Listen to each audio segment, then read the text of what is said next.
امت مسلمہ کو جو اس وقت بڑی پریشانیاں درپیش ہیں وہ غربت کی پریشانی، وہ معاشی بحران کی پریشانی نہیں ہے، وہ ملکی حالات کی پریشانی نہیں ہے، وہ مہنگائی کی پریشانی نہیں ہے، بلکہ سب سے بڑی پریشانی جو امت مسلمہ کو لاحق ہے وہ ناشکری کی پریشانی ہے۔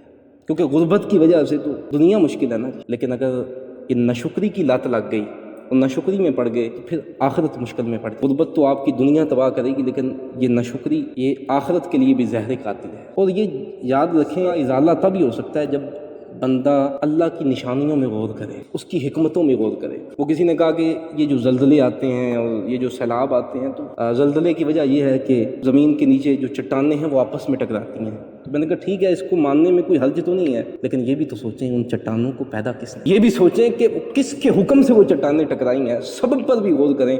لیکن حقیقت سے آشنا تب ہوں گے جب آپ مسبب کی ذات کی طرف ہو کہ اس کو پیدا کرنے والا کون، کس کے حکم سے یہ سب کچھ ہو رہا ہے، اور اس کی ہر کام میں بے شمار حکمتیں ہیں، ہمیں سمجھ آئیں یا نہ آئیں۔ رب کا ایک نام ہے حکیم۔ حکیم اسے کہتے ہیں جس کے ہر کام میں بے شمار حکمتیں ہیں، اور بے شک اللہ کے ہر کام میں بے شمار حکمتیں ہیں، ہمیں سمجھ آئیں یا نہ آئیں، اس کے ہر کام میں بے شمار حکمتیں ہیں۔ ہاں، ہماری سوچ میں کمی ہو سکتی ہے، لیکن اس کی حکمت میں کوئی کمی نہیں۔ اور وہ بڑا بدبخت انسان ہے کہ جو یہ سوچے کہ اللہ کے کام میں حکمت نہیں بلکہ وہ لوگوں پر ظلم کرتا ہے۔ وہ بڑا بدبخت انسان ہے، بلکہ وہ تو دائرہ اسلام سے بھی خارج ہو جائے گا جو رب کو ظالم کہے۔ بلکہ رب تو فرماتا ہے ان اللہ لا یظلم الناس شیئا ولکن الناس انفسهم یظلمون۔ رب کی شان نہیں کہ وہ لوگوں پر ظلم کرے، بلکہ جو وہ کرتا ہے وہ حق ہے، وہ حکمت ہے۔ یہ تو لوگ اپنے اوپر ظلم کریں، اس کے ہر کام میں حکمت ہے۔ اور سب سے بڑی پریشانی کا حل اور علاج آج کے دور میں یہ لکھ لیں، اگر آپ کو شکر کی عادت پڑ گئی، آپ شکر کرنے والے بن گئے تو آپ کی ساری پریشانیاں حل ہو جائیں گی۔